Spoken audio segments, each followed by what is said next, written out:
Hey everybody, Norm over here. I've got my nephew over here, the hardest working man in show business. Now that James Brown's not around, man, I think you got that title. I never saw anybody work so hard. I just got back. I got back on Wednesday. And I've been watching on Facebook and all this stuff, and it's... Yeah. Do you ever take a day off? Because it seems like when you're not working, you're out sitting in with somebody else. Yeah, I have a... We wrapped up 26 shows on Saturday, last Saturday, a week from today. And I have, in the month of December, 12 more things we're doing, like Rock Candy Funk Party, and I was with Eric Krasno last night, played a gig at the Bitter End with Osnoy. You know, I like to play. What can I say? Well, it shows in your playing. Yeah. You know, what can I say? And, you know, so you're mostly on the East Coast, and I know you were in Nazareth, Pennsylvania. I was. I got the Royal Tour of the Martin Factory, which... You know, your premonition turned out to be true. You remember back in 2014, you said, like, man, if you ever get into acoustics, you're really in trouble. And here we are. This one might get you in trouble. I don't know. This is a 1940 0028 Herringbone. It's one of the nicest ones I've ever had. And it's a guitar I sold many years ago, and it's back, and at least temporarily. You know, the great thing about the Martin Factory is the original factory in Nazareth, the one that they started in the late 1830s, up until 1961. If you tour the factory, it's 3 stories, and it's pretty big. But the room that they made all of this stuff, this guitar, my 0045, the D45, it's smaller than the store. And they just had benches, and these guys would work on them, and they would make these wonderful instruments. You're like, man, I cannot believe all of this stuff, because I'm looking at probably 20 or 30 Martins pre-1961 over there, and you go, every single guitar came out of that little room. It's amazing. And think about it, back in the 1800s, like they were making these small guitars, throwing them in coffin cases, and a horse and buggy would stop by, pick them up, and put them on a train to somewhere. Amazing, amazing. And it really put in perspective of how extraordinary that company is, as far as, you know, just like the history that goes back 200 years. And yeah, it's the oldest American company. Yeah. And it's still family owned, yeah. And they were so innovative at the time, you know, with the steel string guitars. I mean, there was a company called Larson Brothers, and you know what they are as well. And they were one of the first companies to do larger body steel string guitars. But the modern steel string acoustic... Yeah, I mean, when they started X-bracing them, and, you know, I mean, like, this is, you know, 83 years old, and it's, you know, just as relevant today as it was 83 years ago. I mean, they got it right. Their math is still good. You know? I'm getting there, little fuzzy sometimes, but... So tell us about, you know, the band and everything. I mean, the band, what I heard, you know, sounded fantastic. We're still getting along. Everybody loves each other.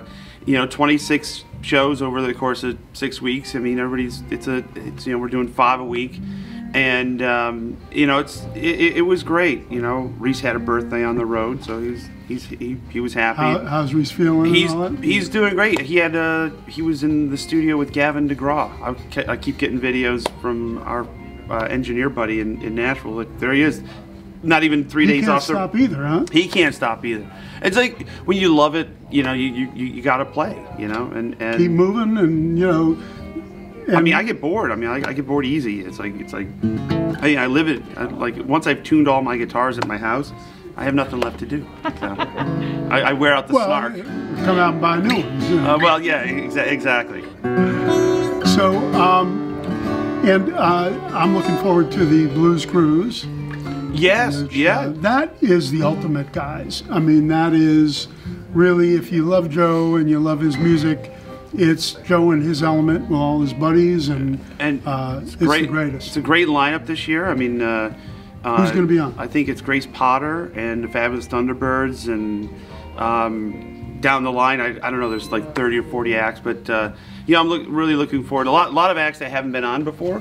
And it's sold out in a week, and wow. What a surprise! Thank God, you know, and And you know, so the tour was awesome, and you know, I'm feeling very grateful that, you know, I'm still employed in the music business, and everybody. I can still afford the Epiphones. I can still afford, you know, I bought that months ago, but all right, you know, but you know, I mean, it's been a cool, it's been a good year, and again, I'm just very grateful that you know, I mean, in March of next year, it'll be 4 years since the musical world ended, and it's taken 4 years to come back, and you know, I think we're finally turning the corner as far as, you know, getting everybody back in their seats. And well, you're definitely you know, making up for some lost time, because I've been watching you and I'm kind of going, I hope he doesn't overdo it. I hope he doesn't overdo it. You're still a young man. I'm still a young man. But you're not a kid. I'm not a kid anymore.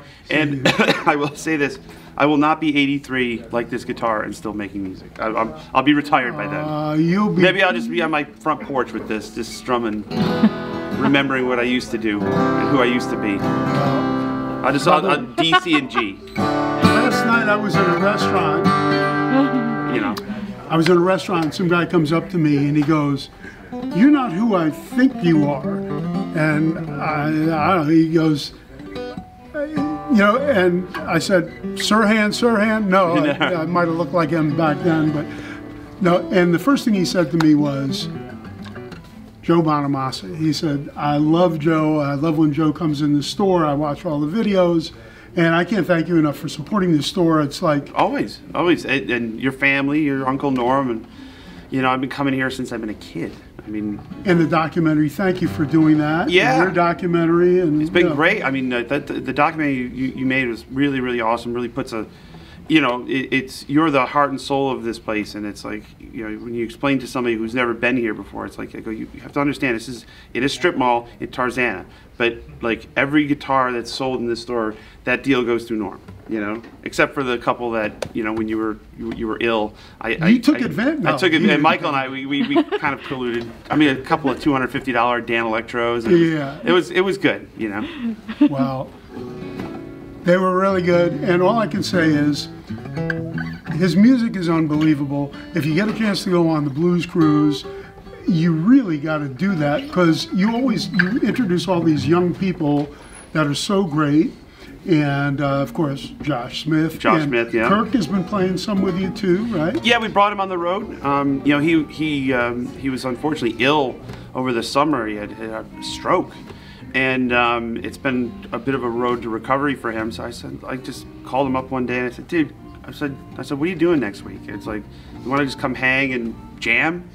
So we brought him on the road. He got on the bus and was playing 2-3 songs with us every night. And he sounds great. He sounds like the old Kirk Fletcher, which Kirk we love. Kirk is one of the greatest, and so is Josh.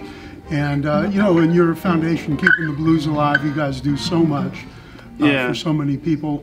So. And we don't advertise, you know. It's like just like the charitable stuff that you do. You don't do it for that. You do it because it's the right thing to do. And we're very all. I mean, we're all fortunate. We made a living in the music business. I mean, it's getting harder. There's a lot of places in the world that we could be that those people, you know, breaks your heart when you think about what people are going through. So it's, you know, it breaks your heart what people are going through just outside that door. Yeah. You know, and the stuff you do for the Midnight Mission and all that stuff. It's just great. So, all right, we'll talk later about the Martin. Okay. Could you do me a favor and plug in that Strat? I'd like sure.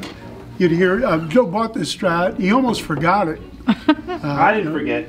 No, he's still got a good memory when it comes to guitars. I didn't forget. I just was like, I haven't been here in a minute. It's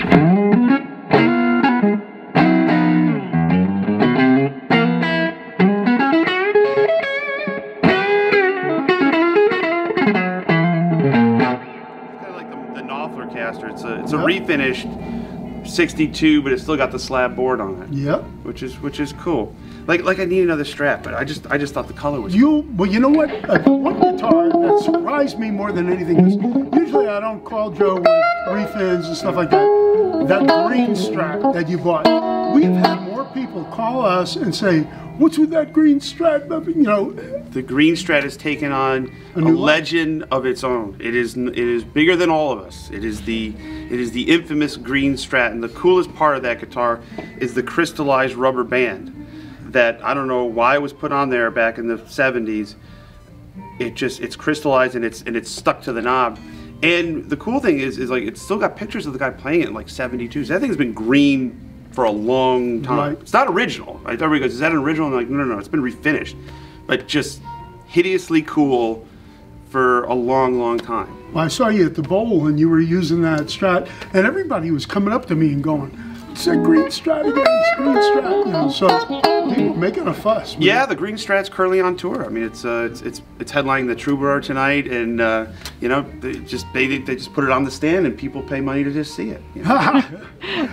By the way, Joe's playing through this Paul Rivera amp. Yeah, and he's back. Bobby was actually instrumental in designing this amp, and I know you've designed some fantastic amps with Fender, some people that are actually in the store. In the store, no, I mean, like Fender's done a dual professional, and we've done the high power twin, and I didn't design anything. I just go like, put your input in. I just said, like, listen, just build this again after 70 years, and you know, but you know, Paul's a legend. You know, like there's a Super Champ over there. I mean, like he when he was at Fender, he redid all the line in like the early '80s, and it's like now they're 40 years old and everybody wants them again. You know? Well, you know what's funny is that, you know, our buddy Bobby,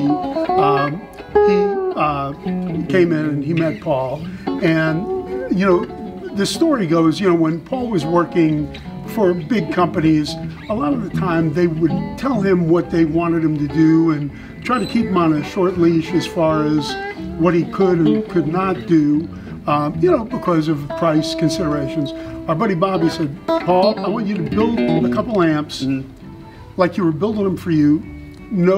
Spare no expense." Yeah, spare no expense, put the best stuff in. And he uses his special Eminence speakers that he has for him. And this amp is, the aural sound of it is kind of bigger than the cabinet. That's how he described it. About keeping the nature of like a super reverb or a champ and then just putting his own spin on it, and that's what I mean. It sounds like a really tight, refined super reverb. Plus, when you hit the low end on it, it's real gain. tight. Plus, I guess you can reverse the.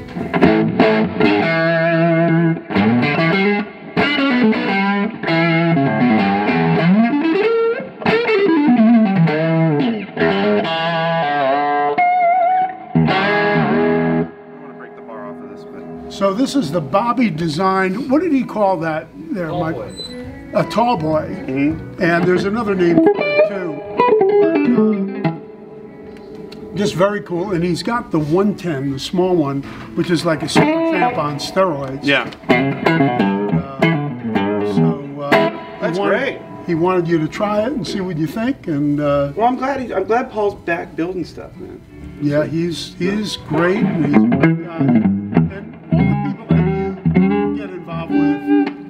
You know, it's always synonymous with quality.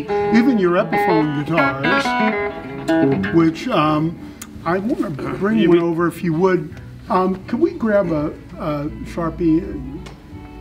Well, this is the one that we did this year, and it's the first and only one we've done, probably ever,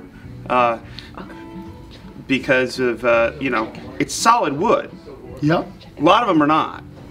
They're like laminated. Like the people who bought the Amoses found out the hard way when they tried to strip them. Oh, really? When they sanded through the laminate, it's not exactly solid Carina. But when you try to get it to a price point that's, you know, reasonable, you know, well, so it's not tuned up. But all Joe Bonamassa products come this horribly out of tune. Well, this just came out of the box. Yep. And this is going to go to Denise Salazar's nephew, who's got a very rare form of cancer, and they're doing a study on that. And we're trying to raise some money for the study. Hopefully we can. Well, you're very generous, as always, Norm. Well, you help a lot of people. And, you know, I don't know, it seems like everybody's got my number, but, you know, if it's a good cause and you're able to, why not? Why not? You know, I mean, it's you know, a guitar can change somebody's life, you know, whether it's just playing it or giving it away or selling it for charity. We're doing our thing down at the Midnight Mission this year. I ordered 100 guitars from Cordoba that we're going to give to the kids down there. And if just even a few of them decide they play for the rest of their lives, we did something good. And if maybe a couple of them turn it into a profession, they could be the next Joe Bonamassa. Exactly. And that's what it is. I mean, like this can change your life. I mean, like if you see kids that all they do is focus on guitar. Those are the ones that are going to be in it for life. You know. And somebody I know. Like me. Like I haven't changed in 40 years. Don't ever grow up. I'm an old man, but in my mind I'm still young. Exactly. So, I still get excited over seeing cool shit, you know. But well, thank you, and thanks to Norm. Well, thank you, Joe. I love you, and love you please too. Take care of yourself. Don't. I mean, I'm good. Telling you not to overdo it is I don't know what, but just. I'll try to take a little time. I'll try to take. Well, today's my day off, so I come to Norm. Oh, there you go. Saturday, Sunday off. Yeah. Cool. Well, thanks, guys. All right, Joe Bonamassa, Blues Cruise. Him in concert.